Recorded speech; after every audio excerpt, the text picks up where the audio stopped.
I cried for a whole year. I wore black for a whole year. I brought flowers to his empty grave for a whole year. Until that night. Until that night, I was scrolling Instagram and saw a photo. My husband, alive, in Bali, with my best friend. Their hands intertwined, laughing, with my $10 million. And me? I just bought a ticket. One way to Bali. Honey, sit with me. Let me tell you about the day my husband died. Except, he didn't die. But I didn't know that yet. It was a Thursday morning, September 14th. I remember because it was our anniversary. 7 years. We were supposed to go to dinner that night. This fancy Italian place downtown he'd been talking about for weeks. Marcus left for work early that morning, around 6 a.m., kissed me on the forehead while I was still half asleep. "Love you, Eve," he whispered. "Love you too," I mumbled back. Those were the last words I thought I'd ever say to him. The call came at 10:47 a.m.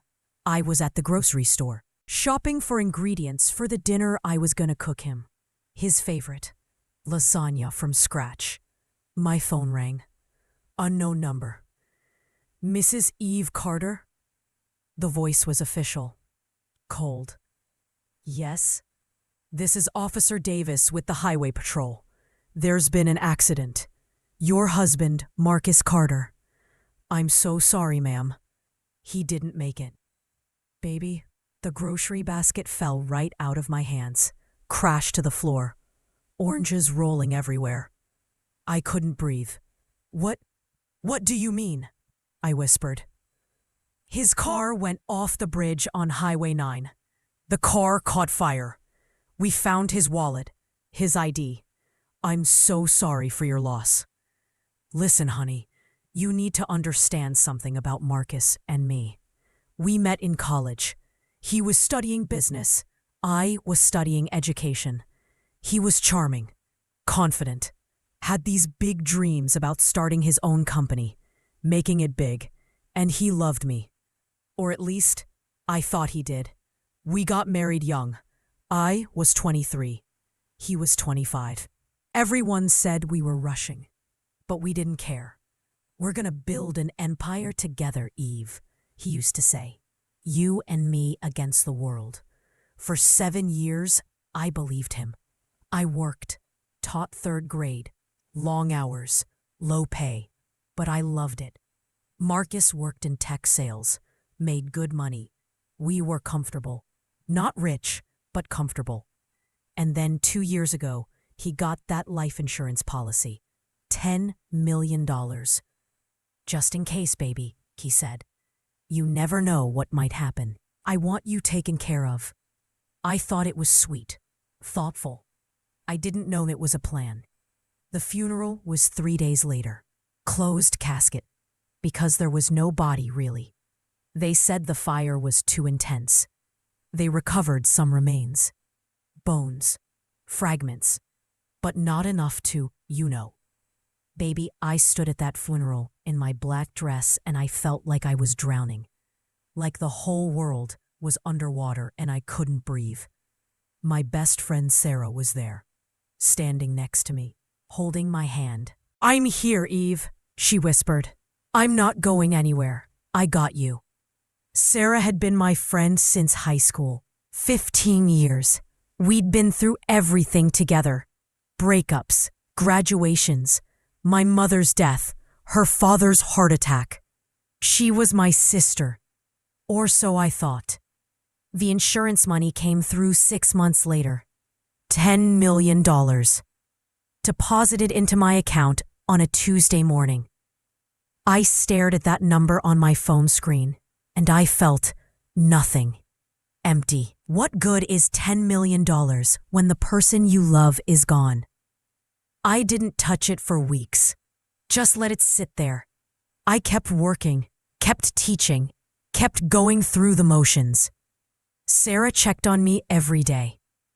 "You doing okay, honey?" she'd ask. "I'm trying," I'd say. You know what you need? She said one day.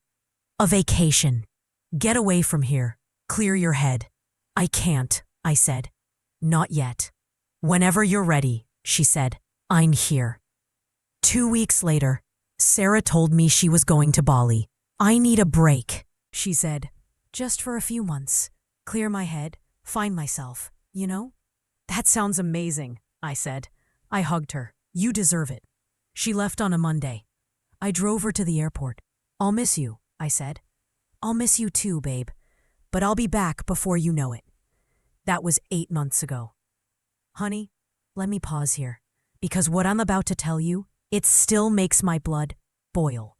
It was a Friday night. About 2 weeks ago, I was home alone, like always, sitting on the couch with a glass of wine, scrolling through Instagram, just mindlessly scrolling, looking at other people's perfect lives, their vacations, their happiness. And then I saw it. A post from an account I didn't recognize. Some travel blogger posted from Bali. The caption said, "Sunset at Seminyak Beach with these beautiful souls." There were 4 people in the photo. 2 couples, smiling, arms around each other, and baby. One of those couples was Marcus and Sarah, my husband. My best friend, alive, together, in Bali. I dropped my phone. My wine glass fell. Red wine spilled all over the carpet. I couldn't breathe, couldn't think. I picked up my phone with shaking hands, zoomed in on the photo. It was him. It was definitely him. Same face, same smile, same scar on his eyebrow from when he fell off his bike as a kid. And Sarah, her arm around his waist, her head on his shoulder, smiling like she was the happiest woman in the world. The photo was tagged. Location: Seminyak, Bali, Indonesia. I scrolled through the blogger's other photos, found more. Marcus and Sarah at a restaurant, at a temple, at the beach, all posted within the last 6 months. You know what I felt, baby? Not sadness, not hurt, rage. Pure, white-hot rage. I stood up, paced around my living room. My hands were shaking so bad I could barely hold my phone. They faked it. They faked his death. They took my money, my grief, my entire year of mourning. Year of mourning. And they ran off to live their perfect little life in paradise, while I was here, alone, broken, going to his empty grave every Sunday with flowers. Listen, honey, I'm not a violent person. Never have been. I believe in justice, in doing things the right way. But that night, I wanted blood. I sat down at my computer, started researching death certificate fraud, insurance fraud, how to prove someone's alive when they're supposed to be dead. I looked up lawyers, private investigators, and then I stopped because I realized something. If I went to the police, they'd arrest Marcus and Sarah. They'd go to trial, maybe go to jail. But I wouldn't get to see their faces when they realized I knew. I wouldn't get to watch them squirm. So I made a different plan. Baby, I bought a plane ticket that night. One way to Bali. Leaving in 3 days. I didn't tell anyone. Not my family. Not my coworkers. Nobody. I took a leave of absence from school. Said I needed time to grieve, to heal. They understood. I packed light, just to carry on. Summer clothes, sunglasses, a hat, and my phone, with screenshots of every photo I'd found, every piece of evidence. I was going to Bali, and I was going to find them. The flight was 16 hours. I didn't sleep, couldn't sleep. I just sat there, staring out the window, planning, thinking, what would I say when I saw them? How would I approach them? Should I confront them in public? In private? Should I scream? Should I stay calm? By the time we landed, I still didn't have all the answers. But I knew one thing. I was going to make them pay. Seminyak is beautiful, honey. White sand beaches, crystal blue water, palm trees everywhere. Paradise. I checked into a small hotel. Nothing fancy, just a place to sleep. Then I started looking. I went to the beach where that photo was taken. Walked up and down, looking for them. Went to restaurants, cafes, bars, nothing. For 3 days, I searched. My feet were blistered. My skin was sunburned.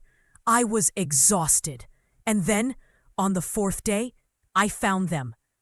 I was walking down the main street in Seminyak, past all the shops and restaurants, and I saw her, Sarah, walking out of a boutique, shopping bags in her hands, wearing a sundress, sunglasses, smiling. I froze, baby, just stood there on the sidewalk, staring. She didn't see me. She was too busy looking at her phone. I watched her walk down the street. Followed her from a distance.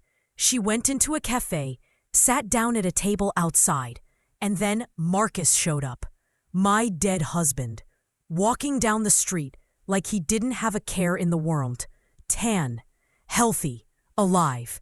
He kissed her on the lips, then sat down across from her.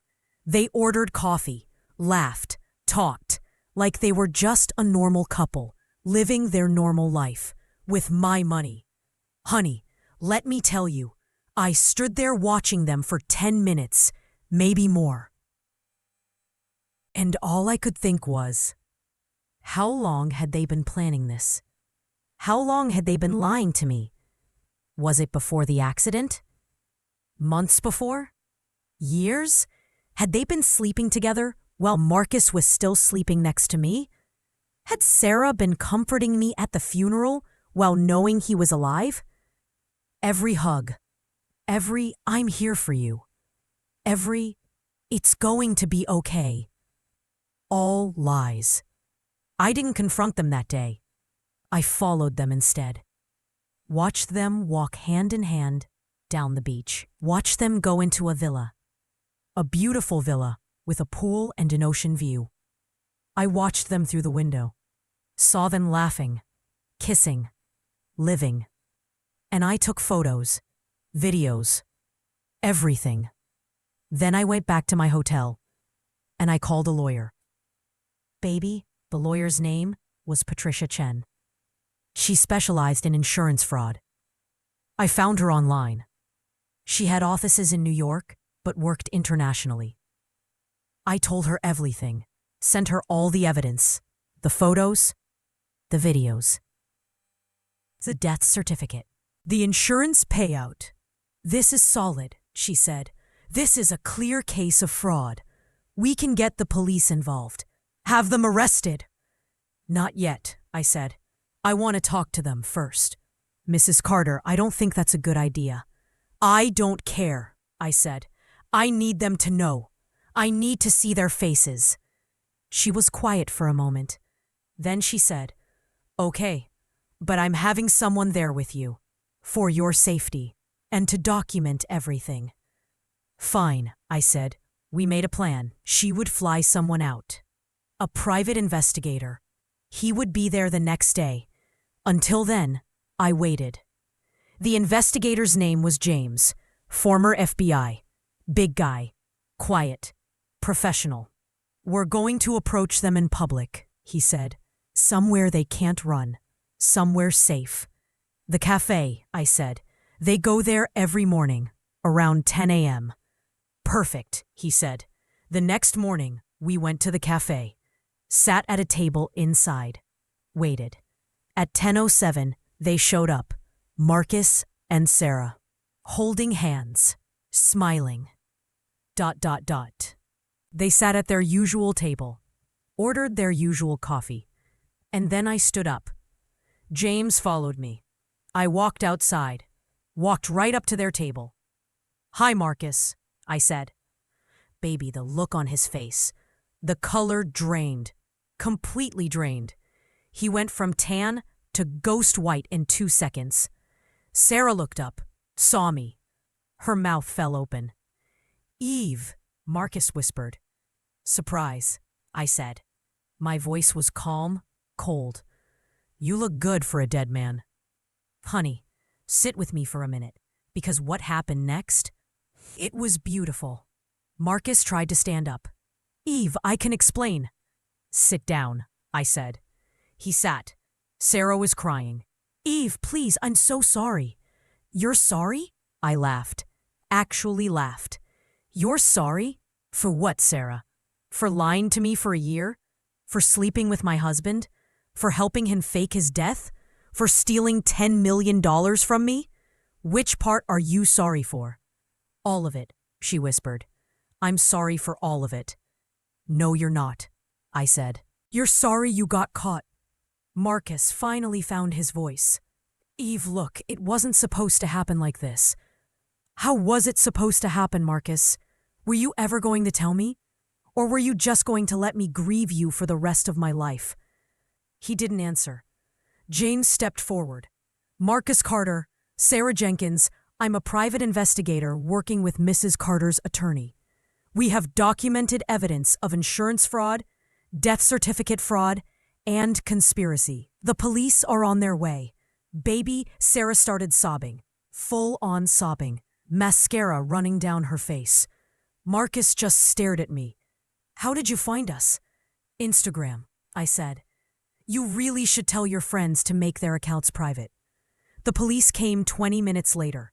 Indonesian police, along with an American liaison. They arrested Marcus and Sarah right there, in the cafe, in front of everyone.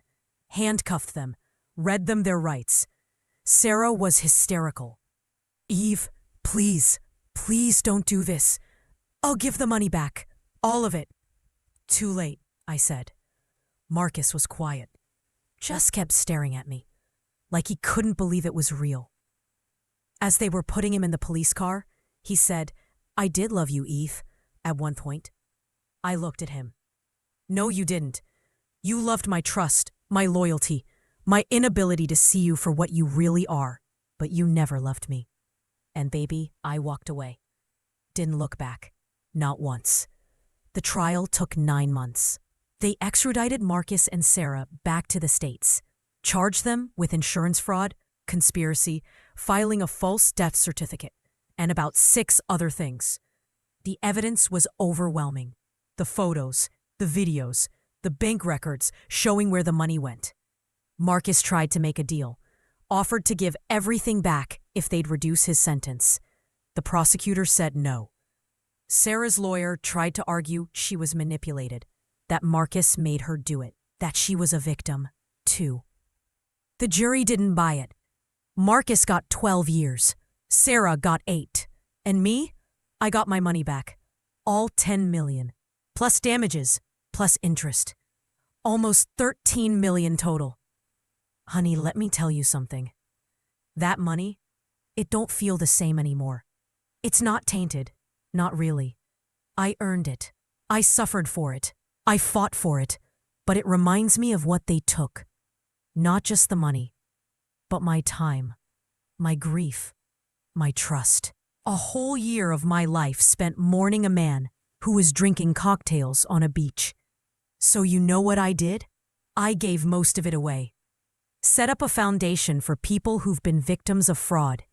Help them get legal representation, counseling, support. Donated to domestic violence shelters, because betrayal is a kind of violence too. Funded scholarships for kids who've lost parents. Real lost, not fake lost. I kept enough to live comfortably. Bought a small house by the ocean. Nothing fancy, just peaceful. And I quit teaching 3rd grade. Started teaching at a community college instead. Teaching adults who are getting their GED. People who are fighting for a second chance. Because we all deserve second chances, even after we've been broken. Baby, it's been 2 years now since I found them in Bali. 2 years since that photo. That plane ticket. That confrontation. Sometimes people ask me if I regret it. If I wish I'd just gone to the police from the beginning. Let them handle it. And honey, I tell them no. Not for 1 second. because I needed to see their faces. I needed them to know that I wasn't the weak, broken woman they thought I was. I needed them to know that I fought back, and I won. I haven't been back to Bali since. Don't think I ever will. That place is tainted now, full of lies. But I did go on a vacation last year, to Greece, by myself. And baby, it was beautiful, peaceful, healing. I sat on a beach in Santorini and watched the sunset, and I thought about Marcus, about Sarah, about everything they took from me, and I forgave them. Not because they deserved it, but because I did. Because carrying that anger, that hate, it was eating me alive, and they'd already taken enough.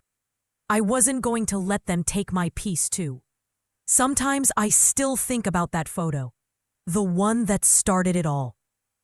Marcus and Sarah on that beach in Bali, smiling, happy, and I think about how that one moment, that one careless post from a stranger, changed everything.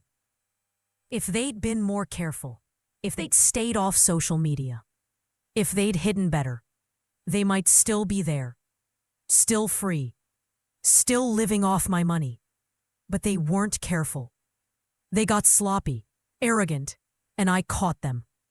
Marcus sends me letters sometimes from prison. I don't read them. I just throw them away. Sarah sent me one letter, a long one, apologizing, explaining, begging for forgiveness. I read that one. Once, then burned it. Because some things, some betrayals, they're too deep, too complete. There's no coming back from that. You know what I learned through all this, baby? People will surprise you. The ones you trust the most, the ones you think you know. They'll show you who they really are when money's involved, when they think they can get away with it. Marcus and Sarah thought they were smarter than everyone. Smarter than me, smarter than the system. But they weren't. They were just greedy and stupid and cruel. And in the end, that's what got them caught. I'm dating someone now. His name is David. He's a therapist. Gentle, kind, honest. He knows everything about Marcus, about Bali, about the betrayal. And he's patient with me. Doesn't push, doesn't rush. You've been through hell, Eve, he tells me. Take your time, heal. I'm not going anywhere. And baby, I believe him, because he's shown me, through his actions, his consistency, his truth. He's teaching me that not everyone is Marcus. Not everyone is Sarah. Some people are good. Some people are real. Final reflections. Honey, if you take anything from my story, let it be this. Trust your gut. Always. If something feels wrong, it probably is. Don't let people's tears fool you. Don't let their apologies manipulate you. Watch their actions. That's where the truth lives. And baby, if someone betrays you, if they break you, don't stay broken. Get up, fight back, take what's yours. Because you deserve justice. You deserve peace. You deserve the truth. Marcus and Sarah tried to bury me. They tried to take everything. But I didn't let them. I found them. I exposed them. I won. And honey, you can too. Whatever you're going through, whoever hurt you, however deep the betrayal goes, you can fight back. You can win. You just gotta be willing to buy that plane ticket.